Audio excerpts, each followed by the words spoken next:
ውድ የዝግጅታችን ተከታታዮች እንደምን ሰንብታችኋል? ይህ በየሳምንቱ እየተዘጋጀ የሚቀርብላችሁ የጄንቢ ሚኒስትሪ የሚዲያ አገልግሎት ነው። በዚህ የሚዲያ አገልግሎታችን በተለያዩ ርዕሰ ጉዳዮች የእግዚአብሔርን ቃል መሰረት ያደረገ ውይይቶችን፣ ዝማሬዎችንና ጸሎትን የምናካሂድበት ፕሮግራማችን ይቀጥላል። ላለፉት 5 ተከታታይ ሳምንታት ኢየሱስ አስቸጋሪ ሰዎችንና አስቸጋሪ ሁኔታዎችን እንዴት ያልፋቸው ነበር በሚል ርዕስ ላይ እየተነጋገርን ነበር። ባለፈው ሳምንት በልዩ የበዓል ዝግጅት ምክንያት የጀመርንላችሁን ርዕስ ያቋረጥን በመሆኑ ዛሬ ያንኑ ሐሳብ ለመቀጠል ትንሽ የክለሳ ጊዜ ማድረግ እንደሚኖርብን አስበናል።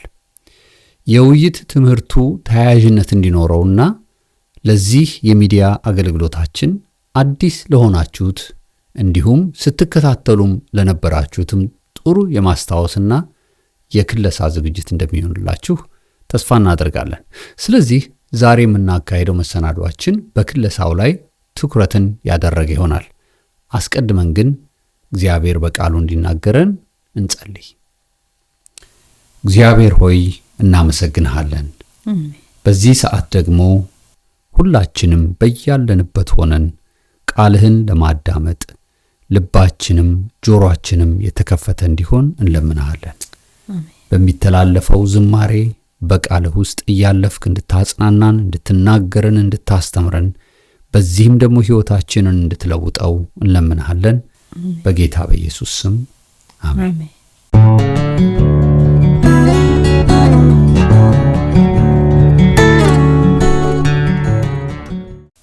ኢየሱስ አስቸጋሪ ሰዎችንና አስቸጋሪ ሁኔታዎችን እንዴት ያልፋቸው ነበር በሚል ሐሳብ በተከታታይ እየተወያየንበት ባለነው ሐሳብ ዙሪያ ብዙዎቻችሁ እየተጠቀማችሁበት እንደሆነ በምትልኳቸው አጫጭር መልእክቶቻችሁ እያሳወቃችሁን ነው። እግዚአብሔር እኛንም እናንተንም በቃሉ እየተናገረን ስለሆነ እግዚአብሔር ይመስገን። ከላካችሁልን አስተያየቶቻችሁ መካከል የሚከተሉት ይገኙበታል። አንድ የፕሮግራማችን ተከታታይ ይህን መልእክት ልኮልናል።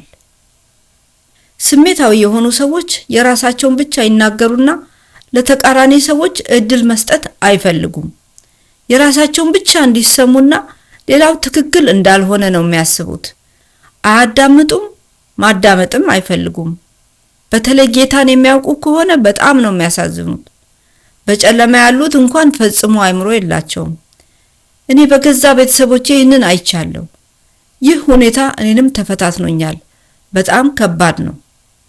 ጌታ ረድቶኝ ተጸጽቼ ንስሐ ገብቼ ተመለስኩ እንጂ። ግሩም ድንቅ ትምህርት ነው። ጌታ ይባርካችሁ። ሌላው ሰው ደግሞ እንዲህ ብሎ ልኮልናል። በጣም ይገርማል። እኔ ግን ራሴን እያስገባሁ ነበር የምሰማችሁ። እንደውም የባለፈው ትምህርት ላይ አንድ ምሳሌ ሰጥታችሁ ነበር። አንዲት ሴት ቸርች ውስጥ ፓስተሩን ከዚህ በኋላ እዚህ ቸርች አልመጣም አለችው። ምን ነው ሲላት ብዙ ችግሮችን ዘረዘረችለት። ከዛ በኋላ አልመጣም አለችው። ግን ፓስተሩ ለመጨረሻ ጊዜ የሚቀጥለው ሳምንት ነይና ትቀሪያለሽ አላት የሚለው ምሳሌ በጣም ራሴን እንዳይ ነው ይረዳኝ። ተባረኩ። አሁንም ይሄ ጸጋ ይብዛላችሁ። ተባረኩ። በብዙ ነው የምትጠቀመው የሚል መልእክት አስተላልፎልናል። ይሄ መልእክት ወይም ይሄ ምሳሌ ካስታወሽ ምናልባት ዛሬ ገና ይሄንን ፕሮግራም ለሚያዩ ሰዎች ምሳሌውን ባጭሩ ለመናገር ያክል ያው በቸርች ውስጥ የተለያዩ ነገሮችን ታያለች። አንዳንዱ ሰው ያወራል፣ አንዳንዱ ሰው ሐሜተኛ ነው፣ አንዳንዱ ሰው ስልኩን ይጎረጉራል እና በጣም እቺ ሴት በቃ ሐሳቧ ተረባበሸና ይሄ በቃ ጥሩ ቤተክርስቲያን ሁለተኛ እዚህ ቤተክርስቲያን አልመጣም ብላ ተናገረችና ፓስተሩ ግን የሚቀጥለው ሳምንት አንድ እድል ስጭኝ አላት። ከዚያ በኋላ እኔ በምሰብክበት ጊዜ በብርጭቆ የሞላ ውሃ ይዘሽ አንቺ ጥግ ጥጉን ትዞሪያለሽ አላት እና ፕሮግራሙን እሱ ሰበከ። ይህን ምሳሌ ተጠቀመ። ጥሩ ጥበብ ነው የተጠቀመው እና ፕሮግራሙ አለቀ። እና ዛሬ እነዛ ባለፈው ሳምንት ስታያቸው የነበሩ ሐሜተኞችን ሲያወሩ የነበሩትን ስልክ ሲጎረጉሩ የነበሩት የሚያናድዱ ሰዎች አይሻቸው ወይ አላት። አላየኋቸውም። ለምን? ውሃው እንዳይፈስብኝ ውሃውን ነበር የማየው። እና እርሱ ምን አላት? ኢየሱስን ብቻ እግዚአብሔርን ብቻ ሌላውን ስታይ ነው የምትጎጀው አላት። እና ይህ ለብዙዎቻችን በጣም መልእክት የሆነ ነገር ነው። ስለዚህ ለዚህም አድማጫችንም ይሄንን እግዚአብሔር ስላስተማራቸው እግዚአብሔር እናመሰግናለን። እውነት ነው።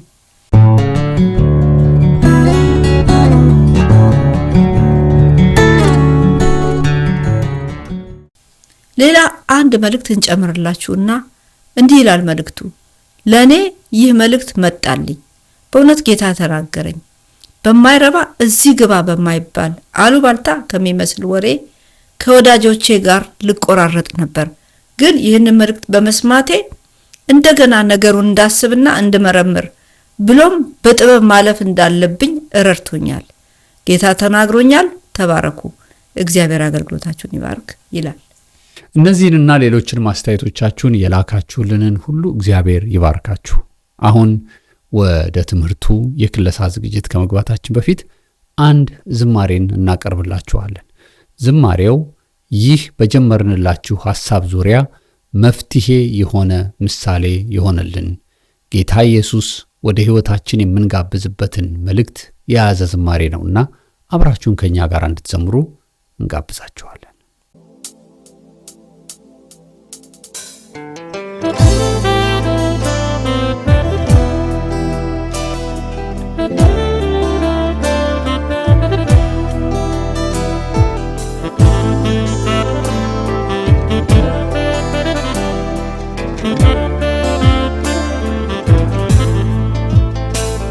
ኢየሱስ ቤቴን ከፍታለው የቤቴ ራስ ሆነ እንድታስተዳድር ኢየሱስ በሁሉም ነገር ላይ ገብተህ እንድትታይ በሙሉ እንድትከብር ኢየሱስ የቱንም ጓዳዬን ከፍትልሃለሁ ሁሉንም ተመልከት ኢየሱስ አንተ ምትለውን በፈለከው መንገድ አርገው እንደወደድክ ኢየሱስ የራሴ አይደለም እኔ አንተን ካወቅኩ ካገኘው ጀምሮ ኢየሱስ ቤቴም የአንተው ሁን ዋናው አለቃ ይታይ ባንተ አምሮ ኢየሱስ አንተ ጋር ኑሮ የለመደ አይችልም ከቶ ካንተ ሌላ ኢየሱስ ጣፍታ እንኳን አልችልም እኔም ካንተ ውጪ የለኝ ሌላ መላ ኢየሱስ ረፍቴ ሰላሜ ኢየሱስ ብታመም ሐኪሜ ኢየሱስ ስጠራ ደራሼ ኢየሱስ ሕይወቴን አዳሼ ኢየሱስ ብቸኛ ጌታዬ ኢየሱስ መሪ አለቃዬ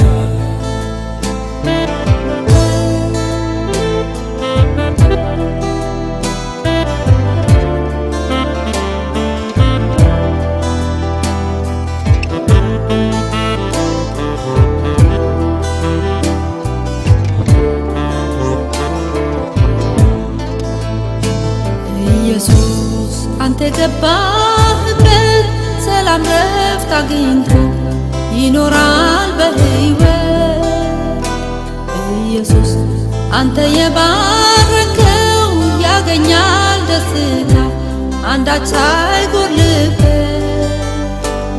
ኢየሱስ እኔም ይሄ ገባኝ በቤቴ እንድትኖር አስገብቼሃለሁ ኢየሱስ ፈቃደኛ ሆኜ ከኔ አልፎ ዘርዘሬ ይኸው እሰጣለሁ ኢየሱስ ካንተ በላይ ሆኖ ለኔ የሚመቸኝ የምመርጠው የታል ኢየሱስ ከምንም በላይ አላነጻጽርህ ፍቅር እኮ ይበልጣል ኢየሱስ የሕይወቴ ጌታ የነፍሴ መድኃኒት ወድጄሃለሁ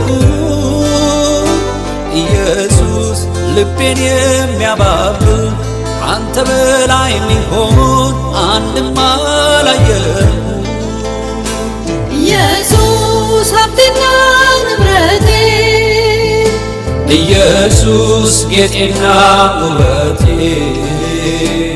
ኢየሱስ ትምክህቴ ኩራቴ ኢየሱስ ክበር በሕይወቴ ኢየሱስ መተኪያ የሌለ ኢየሱስ የማታልቅ ሀብቴ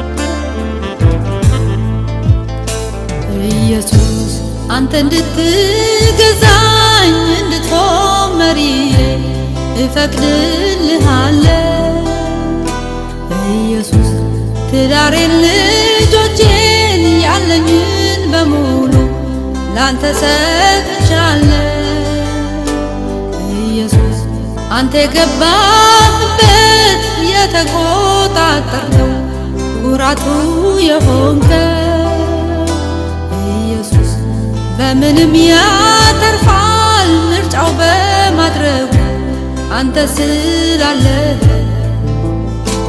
ኢየሱስ የቤቴ ተስፋ አንተን እሻሃለው በማይገባኝ ነገር ኢየሱስ እኔ በጥረት አንዱንም አላበጅ የቱም አይቀየር ኢየሱስ ሁሉን ቻይ ነህና ዓይኔ ወደ አንተ ነው ያለኝ ሁሉ ይኸው ኢየሱስ ብቻ ቤቴ ግባ ታሳምረዋለህ አንተ እንደወደድከው ኢየሱስ ስምህ በረከቴ ኢየሱስ ነህና ለሕይወቴ ኢየሱስ ስምህ መድኃኒቴ ኢየሱስ ሁልጊዜ ለቤቴ ኢየሱስ አሳቢ ለቤቴ ኢየሱስ ነህና ባርኮቴ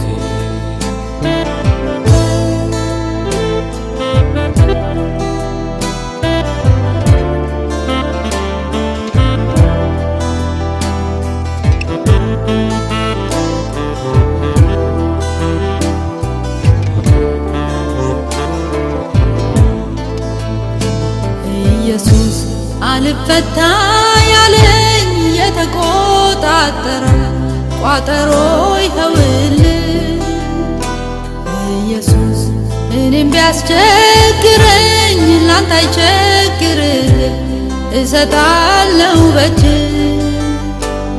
ኢየሱስ ሸክም የሆነብኝ ሊያጎብጠኝ ሚታገል ለጫንቃዬ ከብዶ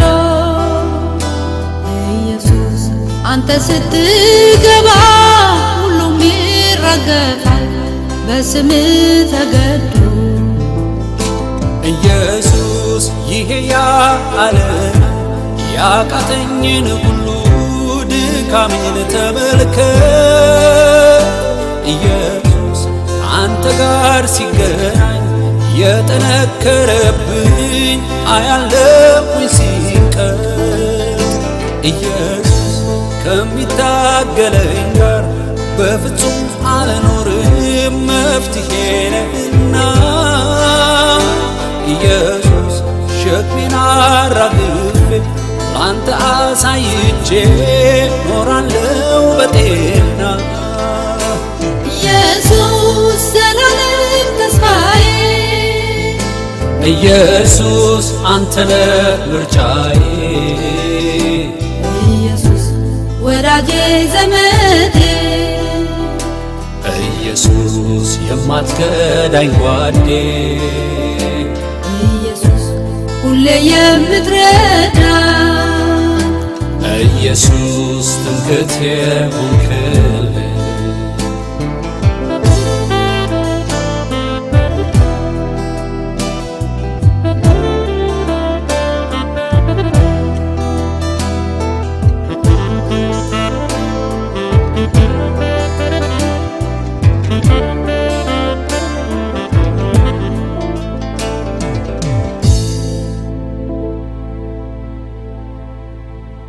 ስለነበረን የዝማሬ ጊዜ ጌታን እናመሰግነዋለን።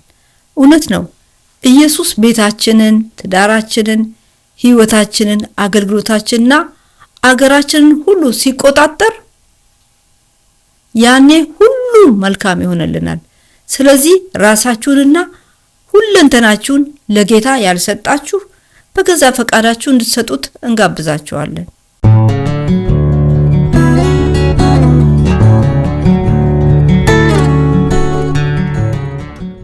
ኢየሱስ አስቸጋሪ ሰዎችን እና ሁኔታዎችን እንዴት ያልፋቸው ነበር የሚለውን መነሻ ርዕሰ ጉዳይ ይዘን ማጥናት ከጀመርን 5 ሳምንታት አልፈውናል። በባለፉት ጥናቶቻችን ላይ አንስተናቸው የነበሩ ዋና ዋና የሆኑ ሐሳቦችን በድጋሚ ለክለሳ እንዲሆኑልን ማንሳት እንጀምራለን። የመጀመሪያው ሐሳባችን ኢየሱስን ለመፍትሄ ምሳሌነት የወሰድንበትን ምክንያት ከቃሉ ላይ ማረጋገጫ ሐሳቦች በማንሳት ነበር። ምክንያቱም አስቸጋሪ ሰዎችና ሁኔታዎችን መፍትሄ የሚሆኑልን ሌሎች ሰዎችን ከመጽሐፍ ቅዱስ ውስጥ ለምን እንዳልተጠቀምን እንዲህ ባለ መልኩ ነበር ያካፈልናችሁ።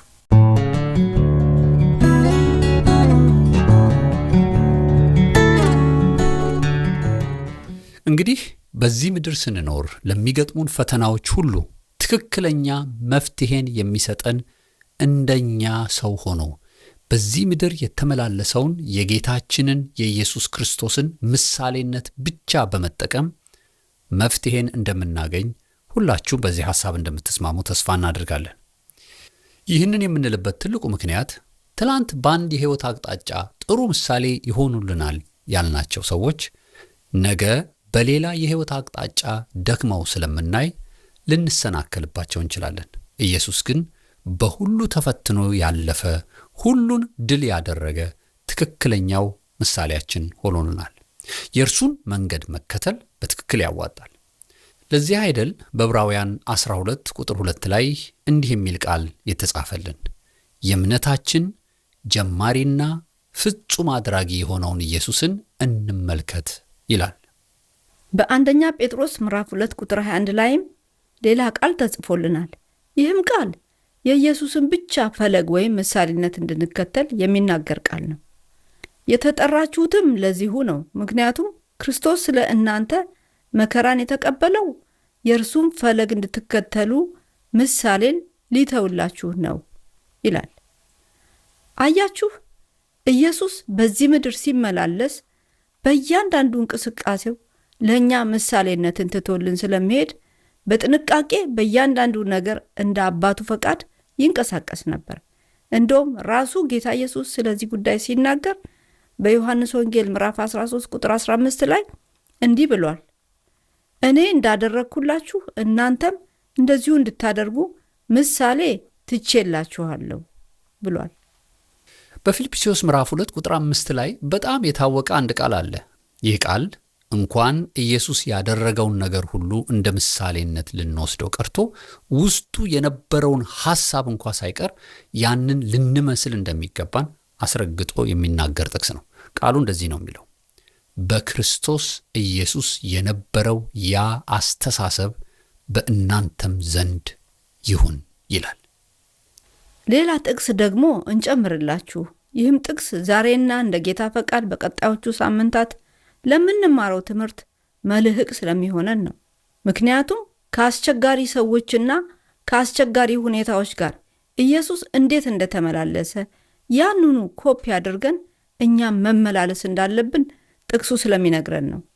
ጥቅሱ የሚገኘው በአንደኛ ዮሐንስ ምዕራፍ 2 ቁጥር 6 ላይ ሲሆን ቃሉ እንደዚህ ይላል፣ ማንም በእርሱ እኖራለሁ የሚል ኢየሱስ እንደተመላለሰ ሊመላለስ ይገባዋል ይላል። እንግዲህ አሁን እንደሰማችሁት ኢየሱስ ትክክለኛውና ምርጫ የማይገኝለት እውነተኛ የመፍትሄ ምሳሌያችን ነው። የእርሱን ምሳሌነት ተከትለን ጥናታችንን ቀጥለናል። ለአስቸጋሪ ሰዎችና ሁኔታዎች የመፍትሄ ምሳሌያችን ኢየሱስ ከሆነ ለመሆኑ ኢየሱስ አስቸጋሪ ሰዎችና ሁኔታዎች ገጥመውት ነበር ወይ ብለን ላነሳነው ጥያቄ እንዲህ የሚልን ሐሳብ አካፍለናችሁ ነበር።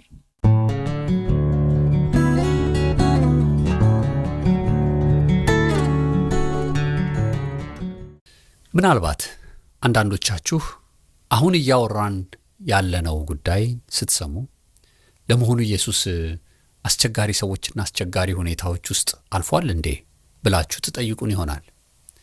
በዝርዝር ባንገባበትም ጥቂቶቹን ብቻ አንስተን እንንገራችሁ። ኢየሱስ ካጋጠሙት አስቸጋሪ ሰዎች መካከል እነዚህ ይገኙበታል። እነዚህም የሃይማኖትን ጭምብል አድርገው ኢየሱስን በአገልግሎቱና በመውጣት መግባቱ ያስቸግሩት ከነበሩት ሰዎች ውስጥ ፈሪሳውያን፣ ጸሐፍት፣ ሰዱቃውያን፣ ቀናተኞችና ሄሮዳውያን የሚባሉ ነበሩ። ፈሪሳውያን ሕጉን አዋቂዎች ናቸው። በውጫዊ ገጽታ ላይ ብቻ ያተኮሩ ስለነበርና ብዙ ጊዜ ኢየሱስን ስለሚቃወሙት፣ ኢየሱስ ደግሞ ግብዝነታቸውን ስለሚያጋልጥባቸው አብዝተው ይቃወሙት ነበር። ጸሐፍት ደግሞ የሕጉ አስተማሪዎች፣ ተርጓሚዎችና የሕጉን መጽሐፍ አንዷም ነጥብ ሳትቀር ኮፒ የሚያደርጉ ናቸው። ሁሉም ጸሐፍት ፈሪሳውያን ናቸው ባይባሉም ብዙዎቹ ግን ፈሪሳውያን ናቸው። በአይሁድ ማህበረሰብ ዘንድ በጣም የተከበሩ ናቸው። ብዙ ጊዜ የፍትህ ክርክር ጉዳይ ላይ ተፈላጊዎች ናቸው። ኢየሱስ በሚያገለግልበት ቦታ እየመጡ በማን ኃይል ነው ይህን የምታደርገው እያሉ ይከራከሩትም ነበር። ያንን ሽባ ሰው ኃጢአትህ ተሰረየችልህ ብሎ ኢየሱስ የተናገረው ጊዜ ይሄ እግዚአብሔርን መሳደብ ነው እያሉ ትርጓሜን በመስጠት ኢየሱስን ያስቸግሩት ነበር። ይህም ብቻ አይደለም፣ እያንዳንዷን የሚናገራትን ቃል እየሰነጠቁ እንዲህና እንዲያ ለማለት ፈልገ ነው እያሉ ቃላቶቹን ያጣመሙበትም ነበር። ሰዱቃውያን ደግሞ በአይሁድ ማህበረሰብ ውስጥ ጥቂት ሲሆኑ ገንዘብ ያላቸው ሀብታሞች ሆነው ከቤተ መቅደስ ካህናትና ከፖለቲከኞችም ጋር ተቀራርበው የሚሰሩ ናቸው። ሰዱቃውያን ከአምስቱ የኦሪት የሕጉ መጽሐፍት ውጪ በመላእክት በመናፍስትና በሙታን ትንሣኤ ፈጽመው የማያምኑ ናቸው። በሮማውያን አገዛዝ ስር ስልጣንና ፖለቲካውን የሚጫወቱ ሲሆኑ ኢየሱስን በትንሣኤ ጉዳይ አጓጉል ጥያቄዎችን በመጠየቅ ያስቸግሩት ነበር። ካስታወሳችሁ በማቴዎስ ወንጌል ምዕራፍ 22 ቁጥር 23 ጀምሮ ባለው ክፍል ላይ አንዲት ሴት 7 ወንድማማቾችን እያገባች ባሎቿ በሙሉ በየተራ ሞቱባት፣ በሙታን ትንሣኤ ጊዜ የማንኛቸው ሚስት ትሆናለች እያሉ የማፌዝ ጥያቄ እያቀረቡ ያስቸግሩት ነበር። በዋናነት ደግሞ የኢየሱስን ሞት ካሴሩት የአይሁድ ሸንጎዎች ውስጥ ዋነኞቹ ነበሩ። ይህንንም ያደረጉበት ምክንያት ስለ ትንሣኤና ስለ ዘላለማዊ ሕይወት ጌታ ኢየሱስ ያስተማረው ትምህርት ከእምነታቸው ጋር ስለሚጋጭባቸው ነበር። ቀናተኞች የሚባሉት ቡድኖች ደግሞ የሮማውያን አገዛዝን ለመጣል ውስጥ ለውስጥና በግልጽም የሚታገሉ ናቸው። እነዚህ ሰዎች ጠንካራ ብሔርተኞችና ታጋዮችም ናቸው። ለሮም መንግስት ቀረጥን መክፈላቸውን ይቃወማሉ። ታስታውሱ ከሆነ እነዚህ ቡድኖች ኢየሱስን በማርቆስ ወንጌል ምዕራፍ 12 ቁጥር 13 ጀምሮ ባለው ላይ ለሮማውያን ቀረጥ ወይም ግብር መክፈል አለብን ወይስ የለብንም ብለው ኢየሱስን የሚያጠም ጥያቄን በመጠየቅ የፖለቲካ አቋሙን በአደባባይ ይጠይቁት ነበር። የእነዚህ የቀናተኛ ቡድኖች ስለ መሲሁ ያላቸው አስተሳሰብ ከሮማውያን መንግስት ነፃ የሚያወጣቸው እንደሆነ የማሰባቸው ጉዳይ ኢየሱስ ከሚሰብከው ስብከት ማለትም ግራህን ለሚመታ ቀኝህን ስጠው የሚለው አይነት ስብከቱ ፈጽሞ አይስማማቸውም ነበር። ሄሮዳውያን የሚባሉት ደግሞ የሮምና የሄሮድስን መንግስት የሚደግፉ ፖለቲከኞች ናቸው። ኢየሱስን እንደ ፖለቲካ ስጋት ያዩት ነበር። ምንም በፖለቲካ አቋማቸው ከቀናተኞቹና ከፈሪሳውያን ጋር ባይስማሙም ኢየሱስን ለማጥፋት ግን አብረው ይወግኑና ጌታን በተለያዩ ጥያቄዎች በማፋጠጥ ያስቸግሩት ነበር። እንግዲህ እነዚህንና ሌሎችንም ቡድኖች ጌታ ኢየሱስን በግልጽ እንደሚያስቸግሩት በወንጌላት ላይ ብዙ ቦታ ተጽፎልን እናገኛለን። የማቴዎስ ወንጌል ምዕራፍ 23 ከቁጥር 27 እስከ 28 እና ሉቃስ ወንጌል ምዕራፍ 11 ከቁጥር 53 እስከ 54 ያለውን ቃል ማንበብ በቂ ምሳሌ ነው። እስቲ ጥቅሶቹን እናንብባቸው። ማቴዎስ 23 ከ27 እስከ 28 እንዲህ ይላል። እናንተ ግብዞች የኦሪት ሕግ መምህራንና ፈሪሳውያን፣ ውጫቸው በኖራ ተለስነው የሚያምሩ ውስጣቸው ግን በሙታን አጽምና በብዙ ርኩሰት የተሞላ መቃብሮችን ስለምትመስሉ ወየውላችሁ። እናንተም በውጭ ለሰዎች ጻድቃን ትመስላላችሁ፣ ውስጣችሁ ግን በግብዝነትና በክፋት የተሞላ ነው ይላቸዋል። በሉቃስ ወንጌል ምዕራፍ 11 ከቁጥር 53 እስከ 54 ላይ ደግሞ ጸሐፍትና ፈሪሳውያን ኢየሱስን እንዴት ባለ ሁኔታ ያስቸግሩት እንደነበር እንዲህ ተጽፎልናል። ኢየሱስ ከዚያ ከወጣ በኋላ ጸሐፍትና ፈሪሳውያን ክፉኛ ይቃወሙትና በጥያቄም ያዋክቡት ጀመር። ከአፉ በሚወጣው ቃል ሊያጠምዱት ያደቡ ነበር ይላል። ምን አይነት አስቸጋሪ ሰዎች እንደነበሩ አስባችሁታል? ምናልባት በሆነ አጋጣሚና ግጭት ከሚያስቸግራችሁ ሰው በላይ ሆን ብሎ እያደባ የሚያጠቃችሁ ሰው እንዴት ሊያስቸግራችሁ እንደሚችል አስቡት። ኢየሱስን በዛ ልክ ነበር ያስቸግሩት የነበረው። ሰዎች ከኢየሱስ ፈውስን ስላገኙ ይበሳጩ ነበር፣ አይደሰቱም ነበር። ስለዚህ ለምን በሰንበት ተፈውሳለህ እያሉ ይነቅፉት ነበር። ስለዚህም ቃሉን ስናንብ በማርቆስ ወንጌል ምዕራፍ 3 ከቁጥር 1 እስከ 6 ላይ እንዲህ ብለውትም ነበር። በሌላ ጊዜ ወደ ምኩራብ ገባ፣ በዚያም እጁ የሰለለች ሰው ነበር። በምክንያት ሊከሱት የሚፈልጉ ሰዎችም በሰንበት ቀን ይፈውሰው እንደሆነ ለማየት ይጠባበቁ ነበር። እርሱም እጁ የሰለለችበትን ሰው ተነስተህ መካከል ላይ ቁም አለው። ኢየሱስም በሰንበት ቀን የተፈቀደው መልካም ማድረግ ነው ወይስ ክፉ? ሕይወት ማዳን ነው ወይስ ማጥፋት አላቸው። እነርሱ ግን ዝም አሉ።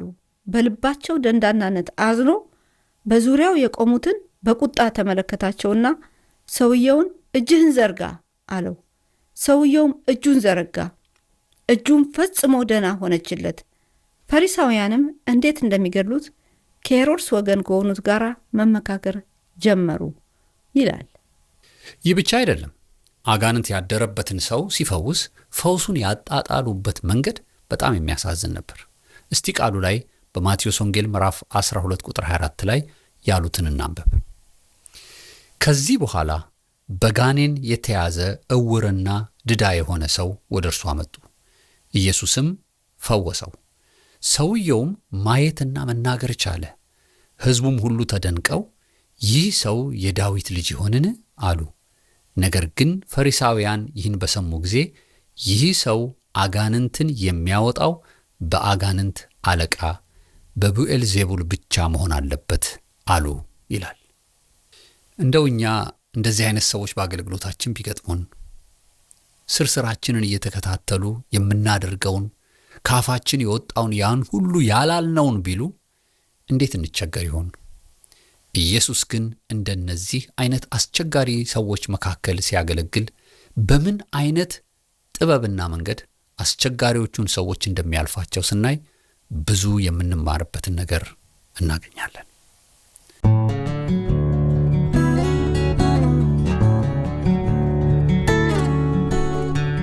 እንግዲህ እንደሰማችሁትና እንደተመለከታችሁት ኢየሱስ በብዙ አስቸጋሪ ሰዎችና ሁኔታዎች መካከል ሆኖ ያገለግል እንደነበረ አውቃችኋል። ይህንን ኢየሱስ አስቸጋሪ ሰዎችና አስቸጋሪ ሁኔታዎችን እንዴት ያልፋቸው ነበር የሚለውን ሐሳብ ስናጠና እኛን ስለሚያስቸግሩን ሰዎችና ሁኔታዎች ብቻ እያሰብን የምንማረው ትምህርት ብቻ ሳይሆን እኛው ራሳችን ለሌሎች አስቸጋሪ ሰዎችና ሁኔታ ፈጣሪዎችም ልንሆን እንደምንችል እያሰብን መሆን እንዳለበት ከአንድ ምሳሌ ጋር አያይዘን የነገርናችሁ ይህን ይመስል ነበር።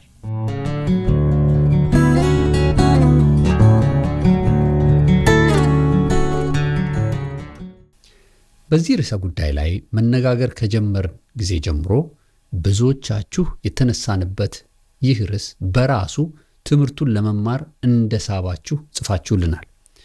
በእርግጥ በአንድም በሌላም መንገድ ብዙዎቻችን ከአስቸጋሪ ሰዎችና በአስቸጋሪ ሁኔታዎች ውስጥ እያለፈን ነው።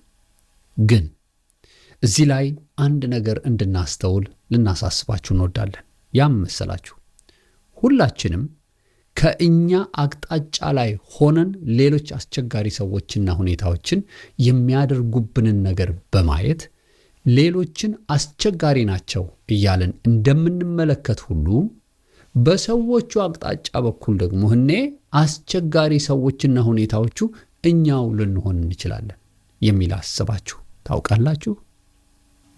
አዎን፣ ብዙዎቻችን ይህ አይነቱ እይታ የለንም። አሁን እንኳ የመፍትሄ ሐሳቡን ለመማር የጓጓ ነው ሌሎችን አስቸጋሪ ሰዎችንና ሁኔታዎችን በማሰብ እንጂ እኔም እኮ አስቸጋሪ ሰውና ሁኔታ ልሆን እችላለሁ፣ ስለዚህ ለዛ መፍትሄው ምንድነው ብለን አናስብም።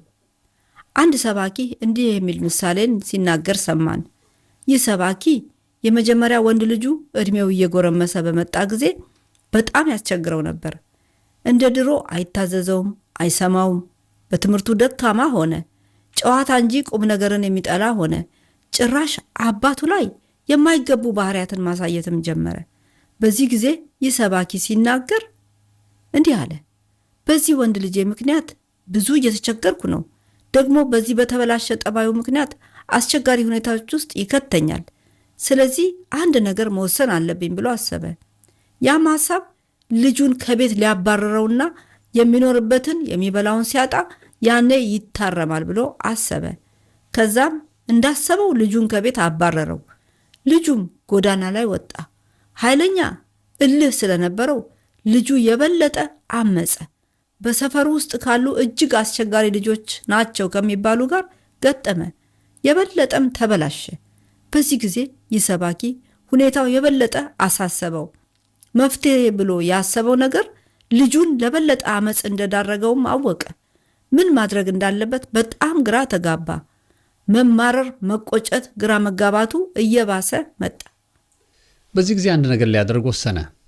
ለካ እስካሁን አስቸጋሪ የሆነ ልጁ ላይና በዚህ አመፀኛ በሆነ ልጁ ምክንያት የመጣበትን አስቸጋሪ ሁኔታዎችን ብቻ እንጂ ያየው በዚህ አስቸጋሪ ልጅ ምክንያት ለገባበት አስቸጋሪ ሁኔታ በእግዚአብሔር ፊት ነገሩን በጸሎት አቅርቦ በሁኔታው ላይ አልጸለይበትም።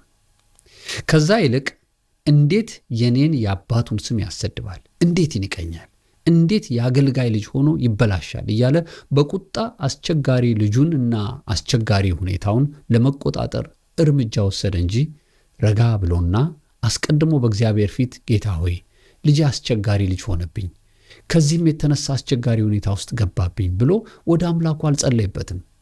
ታዲያ ይህንን አለማድረጉን ሲያስታውስ ከቤቱ ራቅ ወዳለና ጸጥታ ወዳለበት ቦታ ሄዶ በእግዚአብሔር ፊት በጾምና በጸሎት ስለዚህ አስቸጋሪ ልጁና ስለገጠመው አስቸጋሪ ሁኔታ በጌታ ፊት መጸለይ ጀመረ። ታዲያ ይህ ሰባኪ ሲናገር እንዲህ አለ።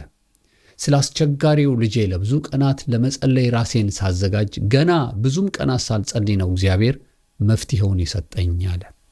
ገና ተንበርክኬ ወንዱ ልጄ እንዴት እያስቸገረኝ እንደሆነና እኔም በዚህ ልጅ ምክንያት ምን አይነት አስቸጋሪ ሁኔታ ውስጥ እንደገባው ለጌታ በጸሎት መናገር ሲጀምር በአእምሮዬ ህሊናዬ ውስጥ መንፈስ ቅዱስ ሐሳብን እየላከ ይናገረኝ ጀመር አለ። ያ የተናገረውን ነገር ሲናገር እንዲህ አለ። አንተ እኮ የልጅህን አስቸጋሪነት ብቻ ነው ያየኸው። ልክ አንተ እንደ ልጅህ እኔንም ታስቸግረኝ ነበር አለኝ አለ። ብዙ ጊዜ በምህረቴ ከብዙ አደጋ ጠብቄሃለሁ፣ አንተ ግን አሁንም መልሰህ አደጋ ውስጥ ገባለህ። እንደገና ራርቼ በቸርነቴ ታደግሃለሁ፣ አንተ ግን የትናንቱን ነገር ረስተህ መሄድ በሌለብህ እየሄድክ ማድረግ የሌለብህን እንደሚጎዳ ሁሉ እያወቅህ የሚጎዳህን ታደርጋለህ አለኝ አለ። ታዲያ መንፈስ ቅዱስ ይህን ሰባኪ ስለ ልጁ አስቸጋሪነት ሊጸልይ መጥቶ እርሱ ራሱ ምን አይነት አስቸጋሪ ሰው እንደነበረ ሲያሳስበው በንስሐ በጌታ ፊት መቅረብ ጀመረ። ጌታም ለዚህ ሰው ሂድና እኔ ለአንተ ያሳየው ምሕረት ለልጅም አሳየው፣ ልቡን የምለውጠው እኔ ነኝ፣ ምሕረቴን ግን የሚያየው በአንተ በኩል ነው ብሎ ጌታ ተናገረው። ታዲያ ይህ ሰባኪ ልጁን ካለበት ድረስ ፈልጎ ወደ ቤቱ አስገባው። ግን ልጁ ጭራሽ አባቱ ወደ ቤት ስለመለሰው የበለጠ አመፀኛ ሆነ። ጭራሽ ዕቃ መስረቅና ብዙ ጥፋቶችን ማድረግ እንዲሁም ከዛም አልፎ ተርፎ የአባቱን ቤት የሌብነቱ መደበቂያ አደረገው። ግን ይህ ሰባኪ ሲናገር እንዲህ አለ፣ አሁን እያየሁ ያለሁት የልጄን አስቸጋሪነት ሳይሆን በልጄ ውስጥ እኔ አምላኬን እንዴት አስቸግረው እንደነበረ ማየት ቻልኩ። ስለዚህ አምላኬ ምሕረቱን ለእኔ እንዳሳየኝ እኔም ለልጄ የአምላኩን ምሕረት በእኔ በኩል እንዳይ ብዙ ርቀት ምሕረትና ይቅርታን በማድረግ መጓዝ ነበረብኝ አለ። እውነትም ይህ አስቸጋሪ ልጅ ከብዙ አስቸጋሪ ዓመታት በኋላ ወደ ልቡ ተመለሰ። በሥጋ አባቱ በኩል የእግዚአብሔርን ምሕረት ማየት ቻለ። አሁን ያ አስቸጋሪ ልጅ በሌላ ከተማ የአንድ ቤተ ክርስቲያን የወጣት ልጆች መጋቢ ሆኖ እያገለገለ ነው። አያችሁ፣ እኛ የሌሎችን ሰዎች አስቸጋሪነት እናያለን እንጂ እኛም ወይ በአንድ ወቅት ልክ እንደነሱ አስቸጋሪ ሰዎች ነበርን ወይም አሁንም ለሌሎች አስቸጋሪዎች ነን። ስለዚህ አሁን ከዚህ በኋላ ባሉት ሳምንታት ስለ መፍትሄው ሐሳብ ስንነጋገር ሌሎች አስቸጋሪ ሰዎችን ብቻ እያሰብን አንስማ። እኛም ራሳችን ለሌሎች አስቸጋሪ ሰዎች ልንሆን ስለምንችል ለራሳችንን ብለን እንስማ ልንላችሁ እንወዳለን።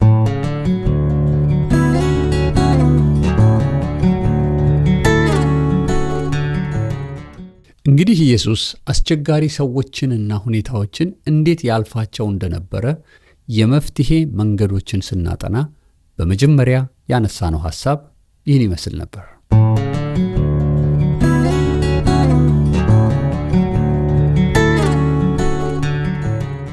ኢየሱስ ከአስቸጋሪ ሰዎችና በአስቸጋሪ ሁኔታዎች ውስጥ ከማለፉ በፊት ሁል ጊዜ አንድ ነገር አስቀድሞ ያደርግ ነበር። ያም ጸሎትን ያደርግ ነበር። አሁን ልክ ይህንን የመፍትሄ ሐሳብ ስትሰሙ በልባችሁ ምን ብላችሁ ይሆን? እንደዛ ጓጉቼ መፍትሄውን ሐሳብ ስጠብቅ የነበረው ኢየሱስ አስቸጋሪ ሰዎችና አስቸጋሪ ሁኔታዎችን ጸሎት ያደርግባቸው ነበር የሚለው መፍትሄ ለመስማት ነው አላችሁ? አዎ። ሁልጊዜ ብዙዎቻችን በጣም የምናውቀው የሚመስለን ነገር ፈጽሞ የማናውቀው ሆኖ እናገኘዋለን የምንላችሁ ለዚህ ነው። ኢየሱስ ብዙ አስቸጋሪ ሁኔታዎችና አስቸጋሪ ሰዎች ገጥመውታል። ሁሉንም ግን ያለፋቸው በጸሎት ነበር። ይህ ማለት ምን ማለት ነው? እስቲ አብራርተን እንመልከተው። ለብዙዎቻችን ጸሎት ልማድ ሊሆን ይችላል። ለኢየሱስ ግን ጸሎት የሕይወቱ ዋና ነገር ነበር። ልክ አንድ ሰው ሳይተነፍስ መኖር እንደማይችል ሁሉ ኢየሱስም ሳይጸልይ የትኛውንም ነገር አያደርግም ነበር። ሌሊቱን ሲጸልይ አድሮ ማለዳ ተነስቶ ሳይጸልይ ቀኑን ሙሉ አንዳች ነገር አላደረገም። በቃሉ ላይ አጠገቡ የነበሩ ደቀ መዛሙርቱ የዓይን እማኞች ሆነው የጻፉልን አራቱም ወንጌላት በግልጽ ያስተምሩናል። በዙሪያው ለነበሩ ሰዎች ኢየሱስ አንድ በሽተኛ ሲፈውስ አይተው ይሆናል። ያንም በሽተኛ ኢየሱስ የፈወሰው ግን አስቀድሞ ኢየሱስ ሲጸልይ ያ በሽተኛ ሰው እንዲፈወስ የአብ ፈቃድ ስላገኘ ነበር። እስቲ አስባችሁ ታውቃላችሁ? በሐዋርያት ሥራ ላይ መልካም በሚሏት ቤተ መቅደስ በር ላይ የተቀመጠው ሽባ ሰው በእንደዛ ሽባነት ሲኖር ኢየሱስ ግን በተለያዩ ምክንያቶች ወደዛች መልካም ወደሚሏት መቅደስ ወይም ሲናጎግ መጥቶ ያውቃል። ታዲያ ያንን ሽባ ሰው እንዴት አልፈወሰው? ለምን ኢየሱስ ሳይፈውሰው በጴጥሮስና በዮሐንስ በኩል ኢየሱስ ካረገ በኋላና መንፈስ ቅዱስ ከወረደ በኋላ የመጀመሪያው የፈውስ ተአምራት በእነሱ በኩል እንዲሆን ፈቀደ? አያችሁ፣ ኢየሱስ የሚያደርገውን ነገር ሁሉ በጸሎት የአብን ፈቃድ እያወቀ ስለሚያደርግ ጌታ በምድር በነበረ ጊዜ የነበሩ ብዙ በሽተኞች ቢፈወሱም ሁሉም ዕውሮች ዓይናቸው አልበራም፣ ሁሉም ሽባዎች አልዘለሉም፣ ሁሉም ሙታን አልተነሱም። ኢየሱስ የፈውስ ኃይል በላይ ላይ አለኝ ብሎ የፈለገውን አልፈወሰም። ለምን? ምክንያቱም ኢየሱስ የትኛውንም ነገር ሳይጸልይ አያደርግም ነበረ ነው መልሱ። ይህ ብቻ አይደለም። ኢየሱስ ከጥቂትም ሆነ ከብዙ ሕዝብ ጋር ከመደባለቁ በፊት ሳይጸልይ ሰዎችን አያገኛቸውም ነበር። አስባችሁታል? ተከታዮቹን ማለትም ደቀ መዛሙርቱን ከመምረጡ በፊት ጸልዮአል።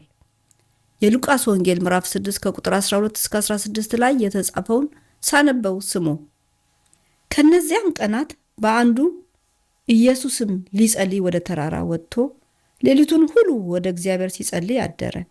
ሲነጋም ደቀ መዛሙርቱን ወደ ራሱ ጠርቶ ከእነርሱ 12ቱን መረጠ። እነዚህንም ሐዋርያት ብሎ ሰየማቸው። እነርሱም ጴጥሮስ ብሎ የጠራው ስምዖንና ወንድሙ እንድርያስ፣ ያዕቆብ፣ ዮሐንስ፣ ፊልጶስ፣ በርተሎሜዎስ፣ ማቴዎስ፣ ቶማስ፣ የእልፌዎስ ልጅ ያዕቆብ፣ ቀነናዊ የተባለው ስምዖን፣ የያዕቆብ ልጅ ይሁዳና ኋላ አሳልፎ የሰጠው የአስቆሮቱ ይሁዳ ነበሩ ይላል።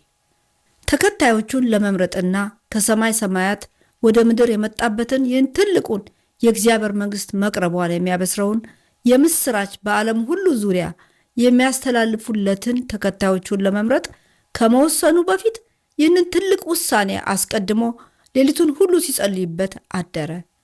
ታዲያ እኮ ኢየሱስ ጸልዮ ነው የሚጠራጠረውን ቶማስን የመረጠው። ጸልዮ እኮ ነው 3 ጊዜ የካደውን ጴጥሮስን የመረጠው። ጸልዮ እኮ ነው በ30 ብር አሳልፎ የሸጠውን የአስቆሮቱን ይሁዳን የመረጠው። ታዲያ ከተመረጡት 12ቱ እነዚህም ብቻ እንኳ ብንመለከት አስቸጋሪ ሰዎች አልነበሩ? ነበሩ። ግን ኢየሱስ እነዚህንና ሌሎቹንም ከመምረጡ በፊት ጸልዮ ነበር። ኢየሱስ ለጸለየበት ነገር የፈለገ አስቸጋሪ ሰውና አስቸጋሪ ሁኔታ ቢሆንም ያንን አስቸጋሪ ሰውና አስቸጋሪ ሁኔታ የሚያልፍበት ጥበብን ያገኘ ነበር። ለኢየሱስ ጸሎት ዋነኛ ነገሩ ነው። ሉቃስ ወንጌል ምዕራፍ 5 ቁጥር 16ን ተመልከቱ። ኢየሱስ ነገ ስለሚያደርገው ነገር ብቻ ሳይሆን ነገ ስለሚውለው ውሎ ዛሬ ይጸልይ ነበር። ጸልዮ ሁሉን ተቀበለ። ጸልዮ ሁሉን አደረገ። ጸልዮ የአብን ፈቃድ ብቻ ፈጸመ። ብዙዎቻችን ስለ ጸሎት ስናስብ ጸሎት ከአንድ አስቸጋሪ ሰው ወይም አስቸጋሪ ሁኔታ ውስጥ እንደሚያስመልጠን ብቻ የምናምን ይመስላል። ኢየሱስ ግን የሚጸልየው ከአስቸጋሪ ሰዎች ወይም ከአስቸጋሪ ሁኔታ ውስጥ ለማምለጥ ብሎ ሳይሆን ከአብ ጋር በጸሎት ሁልጊዜ በመገናኘት አንድነቱን ይጠብቅ ነበር። ምክንያቱም ጸልዮ ያደረጋቸው ነገሮች ሁሉ የሚገጥመውን አስቸጋሪ ሁኔታ እንዲጋፈጠው ኃይልን ይሰጠው ነበር። በጌቴሴማኒ አትክልቱ ቦታ ሆኖ ሳለ በፊቱ ስለሚመጣው የመስቀሉ መከራና እንግልት አስቀድሞ ይጸልይ ነበር። ከፊት ለፊቱ ብዙ መከራዎች ተደቅነውበታል። ከ3 ዓመት በፊት ጸልዮ ተከታዩ እንዲሆን የመረጠው ይሁዳ፣ ጸልዮ የኢየሱስ አገልግሎት ወይም ሚኒስትሪ የገንዘብ ያዥ እንዲሆን የመረጠው ይሁዳ፣ አሁን ግን ከጥቂት ሰዓታት በኋላ በመሳም አሳልፎ ሊሰጠው እየመጣ እንደሆነ አውቋል። ከጥቂት ሰዓታት በፊት ሁሉም እንኳ ቢክዱህ እኔ ግን አልክድህም ያለው ጴጥሮስ ከፊት ለፊቱ እየመጣ ባለው መከራ ምክንያት የሚወደው ጌታውን አላውቀውም ብሎ አንዴ ብቻ ሳይሆን 3 ጊዜ ሊክደው እንደሆነ አውቋል። ካህናት፣ ፈሪሳውያን፣ ሰዱቃውያን፣ ሄሮዳውያን፣ ቀናተኞች፣ የሚጠሉትም ሕዝብ ሁሉ ለሮማዊው ባለስልጣን ለጲላጦስ አሳልፈው እንደሚሰጡት እንደሚያንገላቱ ታውቋል። ይህንን ሁሉ ዕውቀት ይዞ ነበር በዛ የአትክልት ስፍራ አይዞህ ባይ አጥቶ በታላቅ ጭንቀት እያላባው በፍርሃት ሲቃ ውስጥ ሆኖ ይጸልይ ነበር። ታዲያ በዚህ ጸሎት ውስጥ በሰማይ ያለው አብ ፈቃዱ እንዲፈጸም ጸለየ። በእርግጥ ከተቻለ ይህ መከራ ጽዋ የአብ ፈቃድ ከሆነ እንዲያልፍ ጸልዮ ነበር። ነገር ግን የኔ ፈቃድ አይሁን የሚል የጭከና ጸሎትን ጸለየ። እውነት ነው። ብዙዎቻችን ጸሎትን ለመፍትሄ ብቻ የምንቀበልበት እንዲሆን እንጂ በአስቸጋሪ ሰዎችና ሁኔታዎች ውስጥ ስናልፍ በጸሎት የሚገኘው ጸጋና ጥንካሬን እንድንቀበል የሚል ዕውቀትን ይዘን አንጸልይም። አንድ ሰው የሚወዳት ሚስቱ ለሞት በተቃረበ ሕመም ውስጥ በነበረች ጊዜ በጸሎት እንድናግዘው አብረነው እንድንጸልይ ጠየቀን። ስንጸልይ ከመጸለያችሁ በፊት አንድ ነገር ልንገራችሁ፣ በፍጹም እንደ ፈቃድ ይሁን ብላችሁ እንዳትጸልዩ አለን። ለምን ስንለው እግዚአብሔር ሚስቴን በሞት ለመውሰድ ፈቅዶስ ቢሆን፣ ስለዚህ በሞት እንዲወስድብኝ ስለማልፈልግ ፈጽሞ እንደ ፈቃድ ብላችሁ አትፍቀዱለት አለን። ይህ ወንድማችን ካለበት ጭንቀትና ፍርሃት እንዲሁም ለሚስቱ ካለው ስስት ሳይደብቅ የውስጡን ተናገረ እንጂ እኛም ሁላችንም እንደ ፈቃዱ የሚባል ጸሎትን የማንፈልግባቸው ብዙ አስቸጋሪ ሁኔታዎች አሉን። ወደ ውጭ አገር ለመሄድ ፕሮሰስ ላይ ከሆንን፣ የወደድነውን ሰው ለማግባት በጣም ጓጉተን ከሆንን፣ የሆነ ጥቅምና ሀብትን የሚያስገኝ ነገር ሆኖ ግን የምናገኝበት መንገድ መጥፎ እንኳን እንደሆነ እያወቅን ሰዎች በጸሎት ሊያግዙን ሲሉ እንዲሁ በደፈናው ጌታ እንዲረዳኝ ጸልዩልኝ እንላለን እንጂ የአምላኬ ፈቃድ ካልሆነ ነገሩ እንዲከለከል ጸልዩልኝ ማለት አንወድም። ኢየሱስ ግን ስለ የትኛውም ጉዳይ የአብ ፈቃድ ካልሆነ ጥንቅር ብሎ ቢቀር ደስተኛ ነበር። እንግዲህ ይህንን ነው ከኢየሱስ ልንማር የሚያስፈልገው። ኢየሱስ መከራን፣ አስቸጋሪ ሰዎችንና ሁኔታዎችን እንዲያስመልጠው ሳይሆን ለአብ ፈቃድ ራሱን እንዲያስገዛ እና አብ የፈቀደውን ነገር ሁሉ በሕይወቱ እንዲሆን በመፍቀድ ይጸልይ ነበር። ይህ የመጀመሪያው የመፍትሄ ነጥብ ኢየሱስ የትኛውንም ነገር ከማድረጉ በፊት በጸሎት የአብን ፈቃድ ሳይጠይቅ የማያደርግ ከሆነ እና ያንን ምሳሌ ትቶልን ከሄደ እኛ በምን ከርሱ እንደበለጥን ብናስብ ነው ጸሎትን ከማስቀደም ይልቅ እንደገዛ ፈቃዳችን ያለ አምላካችን ፈቃድ ዕውቅና ይህ ሁሉ አስቸጋሪ ሁኔታ ውስጥ የገባ ነው። እስቲ ሳንጸልይ ስለገባንባቸው ብዙ የተበላሹ ነገሮች ጥቂት እንወያይባቸው። እነሱም ለምሳሌ ሳንጸልይ ስለገባንበት የትዳር ሕይወት፣ ሳንጸልይ ስለገባንበት የንግድ ሽርክና፣ ሳንጸልይ ስለገባንበት ወዳጅነት፣ ሳንጸልይ ስለምንኖርባቸው አገሮች፣ ሳንጸልይ ስለጀመርነው አገልግሎት፣ ሳንጸልይ ስለጀመርናቸው ፕሮጀክቶች። እነዚህ ሁሉ አስቸጋሪ ሁኔታዎች ውስጥ እንድንገባ ያደረጉን ሳንጸልይ ስለገባንበት ነው።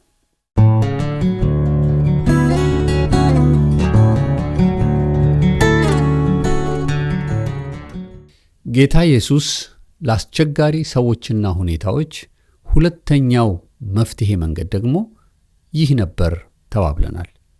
እስቲ አድምጡት።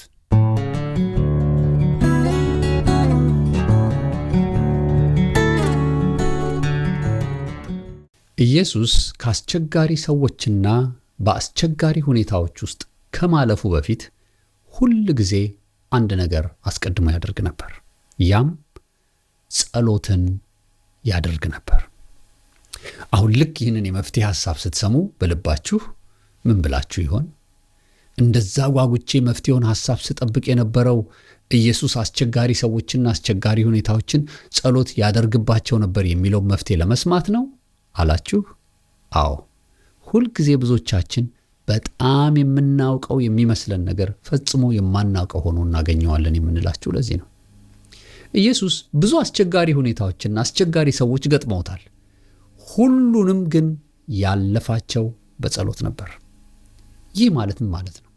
እስቲ አብራርተን እንመልከተው። ለብዙዎቻችን ጸሎት ልማድ ሊሆን ይችላል። ለኢየሱስ ግን ጸሎት የሕይወቱ ዋና ነገር ነበር። ልክ አንድ ሰው ሳይተነፍስ መኖር እንደማይችል ሁሉ ኢየሱስም ሳይጸልይ የትኛውንም ነገር አያደርግም ነበር። ሌሊቱን ሲጸልይ አድሮ ማለዳ ተነስቶ ሳይጸልይ ቀኑን ሙሉ አንዳች ነገር አላደረገም። በቃሉ ላይ አጠገቡ የነበሩ ደቀ መዛሙርቱ የዓይን እማኞች ሆነው የጻፉልን አራቱም ወንጌላት በግልጽ ያስተምሩናል። በዙሪያው ለነበሩ ሰዎች ኢየሱስ አንድ በሽተኛ ሲፈውስ አይተው ይሆናል። ያንም በሽተኛ ኢየሱስ የፈወሰው ግን አስቀድሞ ኢየሱስ ሲጸልይ ያ በሽተኛ ሰው እንዲፈወስ የአብ ፈቃድ ስላገኘ ነበር። እስቲ አስባችሁ ታውቃላችሁ? በሐዋርያት ሥራ ላይ መልካም በሚሏት ቤተ መቅደስ በር ላይ የተቀመጠው ሽባ ሰው በእንደዛ ሽባነት ሲኖር ኢየሱስ ግን በተለያዩ ምክንያቶች ወደዛች መልካም ወደሚሏት መቅደስ ወይም ሲናጎግ መጥቶ ያውቃል። ታዲያ ያንን ሽባ ሰው እንዴት አልፈወሰው?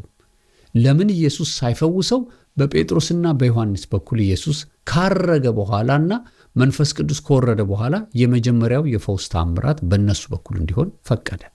አያችሁ፣ ኢየሱስ የሚያደርገውን ነገር ሁሉ በጸሎት የአብን ፈቃድ እያወቀ ስለሚያደርግ ጌታ በምድር በነበረ ጊዜ የነበሩ ብዙ በሽተኞች ቢፈወሱም ሁሉም ዕውሮች ዓይናቸው አልበራም፣ ሁሉም ሽባዎች አልዘለሉም፣ ሁሉም ሙታን አልተነሱም።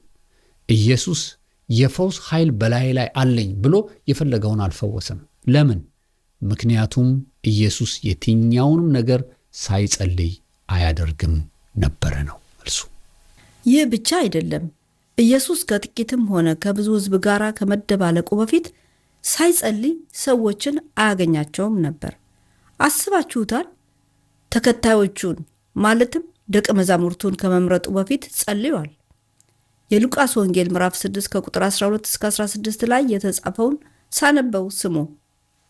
ከነዚያም ቀናት በአንዱ ኢየሱስም ሊጸልይ ወደ ተራራ ወጥቶ ሌሊቱን ሁሉ ወደ እግዚአብሔር ሲጸልይ አደረ። ሲነጋም ደቀ መዛሙርቱን ወደ ራሱ ጠርቶ ከእነርሱ 12ቱን መረጠ። እነዚህንም ሐዋርያት ብሎ ሰየማቸው። እነርሱም ጴጥሮስ ብሎ የጠራው ስምዖንና ወንድሙ እንድርያስ፣ ያዕቆብ፣ ዮሐንስ፣ ፊልጶስ፣ በርተሎሜዎስ፣ ማቴዎስ፣ ቶማስ፣ የእልፌዎስ ልጅ ያዕቆብ፣ ቀነናዊው የተባለው ስምዖን፣ የያዕቆብ ልጅ ይሁዳና ኋላ አሳልፎ የሰጠው የአስቆሮቱ ይሁዳ ነበሩ ይላል። ተከታዮቹን ለመምረጥና ከሰማይ ሰማያት ወደ ምድር የመጣበትን ይህን ትልቁን የእግዚአብሔር መንግሥት መቅረቧን የሚያበስረውን የምስራች በዓለም ሁሉ ዙሪያ የሚያስተላልፉለትን ተከታዮቹን ለመምረጥ ከመወሰኑ በፊት ይህንን ትልቅ ውሳኔ አስቀድሞ ሌሊቱን ሁሉ ሲጸልይበት አደረ። ታዲያ እኮ ኢየሱስ ጸልዮ ነው የሚጠራጠረውን ቶማስን የመረጠው። ጸልዮ እኮ ነው 3 ጊዜ የካደውን ጴጥሮስን የመረጠው። ጸልዮ እኮ ነው በ30 ብር አሳልፎ የሸጠውን የአስቆሮቱን ይሁዳን የመረጠው። ታዲያ ከተመረጡት 12ቱ እነዚህም ብቻ እንኳ ብንመለከት አስቸጋሪ ሰዎች አልነበሩ? ነበሩ። ግን ኢየሱስ እነዚህንና ሌሎቹንም ከመምረጡ በፊት ጸልዮ ነበር። ኢየሱስ ለጸለየበት ነገር የፈለገ አስቸጋሪ ሰውና አስቸጋሪ ሁኔታ ቢሆንም ያንን አስቸጋሪ ሰውና አስቸጋሪ ሁኔታ የሚያልፍበት ጥበብን ያገኘ ነበር። ለኢየሱስ ጸሎት ዋነኛ ነገሩ ነው። ሉቃስ ወንጌል ምዕራፍ 5 ቁጥር 16ን ተመልከቱ። ኢየሱስ ነገ ስለሚያደርገው ነገር ብቻ ሳይሆን ነገ ስለሚውለው ውሎ ዛሬ ይጸልይ ነበር። ጸልዮ ሁሉን ተቀበለ። ጸልዮ ሁሉን አደረገ። ጸልዮ የአብን ፈቃድ ብቻ ፈጸመ። ብዙዎቻችን ስለ ጸሎት ስናስብ ጸሎት ከአንድ አስቸጋሪ ሰው ወይም አስቸጋሪ ሁኔታ ውስጥ እንደሚያስመልጠን ብቻ የምናምን ይመስላል። ኢየሱስ ግን የሚጸልየው ከአስቸጋሪ ሰዎች ወይም ከአስቸጋሪ ሁኔታ ውስጥ ለማምለጥ ብሎ ሳይሆን ከአብ ጋር በጸሎት ሁልጊዜ በመገናኘት አንድነቱን ይጠብቅ ነበር። ምክንያቱም ጸልዮ ያደረጋቸው ነገሮች ሁሉ የሚገጥመውን አስቸጋሪ ሁኔታ እንዲጋፈጠው ኃይልን ይሰጠው ነበር። በጌቴሴማኒ አትክልቱ ቦታ ሆኖ ሳለ በፊቱ ስለሚመጣው የመስቀሉ መከራና እንግልት አስቀድሞ ይጸልይ ነበር። ከፊት ለፊቱ ብዙ መከራዎች ተደቅነውበታል። ከ3 ዓመት በፊት ጸልዮ ተከታዩ እንዲሆን የመረጠው ይሁዳ፣ ጸልዮ የኢየሱስ አገልግሎት ወይም ሚኒስትሪ የገንዘብ ያዥ እንዲሆን የመረጠው ይሁዳ፣ አሁን ግን ከጥቂት ሰዓታት በኋላ በመሳም አሳልፎ ሊሰጠው እየመጣ እንደሆነ አውቋል። ከጥቂት ሰዓታት በፊት ሁሉም እንኳ ቢክዱህ እኔ ግን አልክድህም ያለው ጴጥሮስ ከፊት ለፊቱ እየመጣ ባለው መከራ ምክንያት የሚወደው ጌታውን አላውቀውም ብሎ አንዴ ብቻ ሳይሆን 3 ጊዜ ሊክደው እንደሆነ አውቋል። ካህናት፣ ፈሪሳውያን፣ ሰዱቃውያን፣ ሄሮዳውያን፣ ቀናተኞች የሚጠሉትም ሕዝብ ሁሉ ለሮማዊው ባለስልጣን ለጲላጦስ አሳልፈው እንደሚሰጡት እንደሚያንገላቱ ታውቋል። ይህንን ሁሉ ዕውቀት ይዞ ነበር በዛ የአትክልት ስፍራ አይዞህ ባይ አጥቶ በታላቅ ጭንቀት እያላባው በፍርሃት ሲቃ ውስጥ ሆኖ ይጸልይ የነበረው። ታዲያ በዚህ ጸሎት ውስጥ በሰማይ ያለው አብ ፈቃዱ እንዲፈጸም ጸለየ። በእርግጥ ከተቻለ ይህ መከራ ጽዋ የአብ ፈቃድ ከሆነ እንዲያልፍ ጸልዮ ነበር። ነገር ግን የኔ ፈቃድ አይሁን የሚል የጭከና ጸሎትን ጸለየ። እውነት ነው።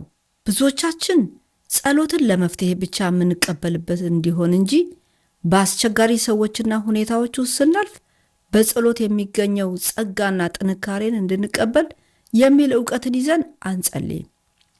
አንድ ሰው የሚወዳት ሚስቱ ለሞት በተቃረበ ሕመም ውስጥ በነበረች ጊዜ በጸሎት እንድናግዘው አብረነው እንድንጸልይ ጠየቀን።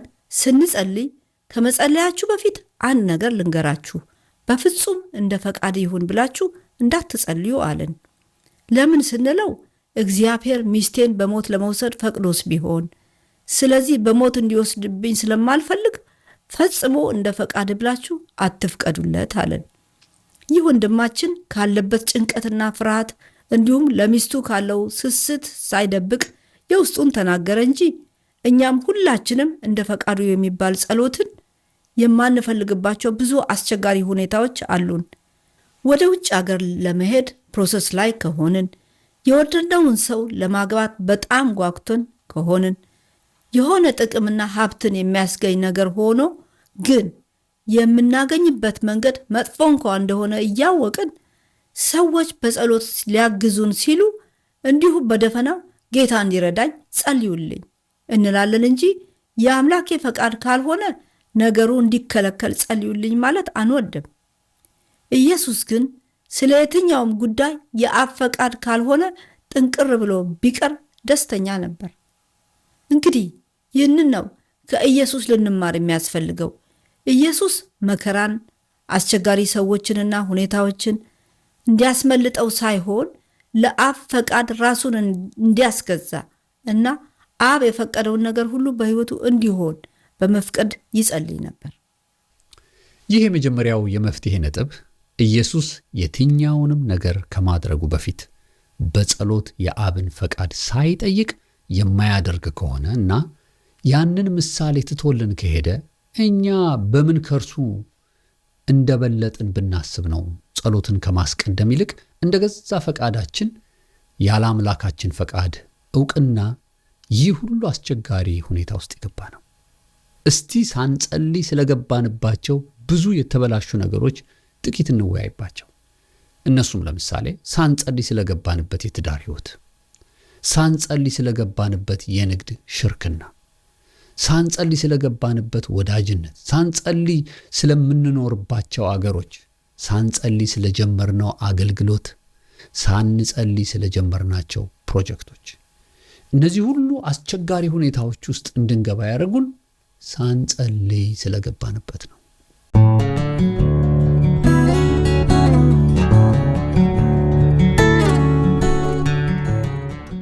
እግዚአብሔርን እስካሁን ስለነበረን ጊዜ እጅግ አድርገን እናመሰግናለን። ይህ የጀመርንላችሁ ሐሳብ እጅግ ሰፊ ሐሳብ ይመስላል። ካለን ሰዓት አኳያ እዚህ ላይ ለማቆም እንገደዳለን። እንደ ጌታ ፈቃድ ግን በሚቀጥለው ሳምንት ዛሬ ካቆምንበት እንቀጥላለን።